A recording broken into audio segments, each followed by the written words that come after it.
Зейнің қуатлы предприятиясы ГРЭС-та эшләүчеләр энергетиклар көнен билгеләп үттеләр. Оешма директоры Дмитрий Прохоров узып баручы елга йомгак ясады.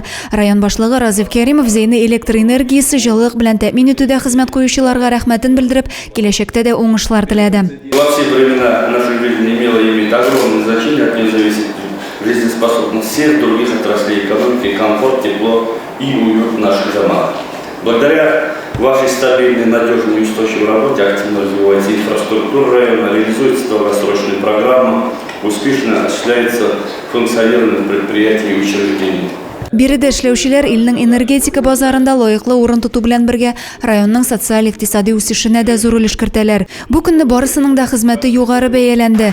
Күп еллык нәтиҗәле хезмәтләре өчен Россия Федерациясе энергетика министрлыгының мактау грамоталары, Татэнерго җәмгыятенең һәм район башлыгының рәхмәт хатлары һәм мактау грамоталары тапшырылды.